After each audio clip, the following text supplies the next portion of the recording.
বন্যা কবলিত গনিপুর টক্কাফল অসহায় মানুষদের পাশে দাঁড়িয়েছে বরকতুল্লাহ ভুলু ভাই।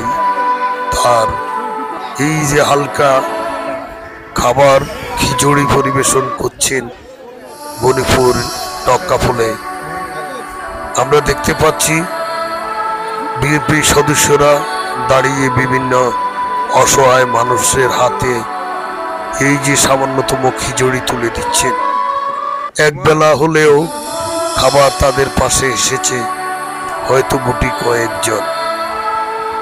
কয়েকজন এই অসহায়রা খাচ্ছে, কিন্তু গনিপুরের প্রত্যেকটি বাড়িতেই জল, বন্যায় কবলিত হয়ে মানুষ রান্নাও করতে পারছে না। আপনারা দেখছেন এই যে অসহায়দের হাতে খাবার তুলে দিচ্ছেন আমাদের রাজন, বিভিন্ন সদস্যবিন্দু, সুমন, জহির, কয়েকজনকে আমরা দেখতে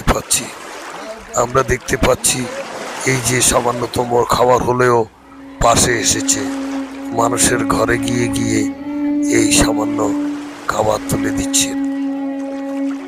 এই খাবারে তাদের পরিপূর্ণ হবে না, কেউই রান্না করতে পারছে না। এই যে টক্কাফলের সংলগ্ন রাস্তায়ও পানি, অসহায় মানুষরা ঘিরে দাঁড়িয়ে আছে গাড়ি, কেউ পায় কেউ পায় না, কেউ খায় কেউ খায় না। জানি না সবার ভাগ্যে এই সাহায্য আসবে কিনা, কিন্তু মানুষ দাঁড়িয়ে আছে। এক প্যাকেট খাবারের জন্য বন্যায় অসহায়দের মানুষে এগিয়ে আসতে আমি সবাইকে অনুরোধ করব, আপনারা যেন আমাদের গ্রামে অসহায় মানুষদের সাহায্যে সহযোগিতা করে, যারা ধনবিত্ত আছেন, গনিপুরে যারা বা অর্থশালী আছেন, তারা পাশে এসে দাঁড়ান। নরসিংদীর একটা টিম আমরা দেখছি, তারা আসছে কিছু ছেঁড়া মুড়ি নিয়ে।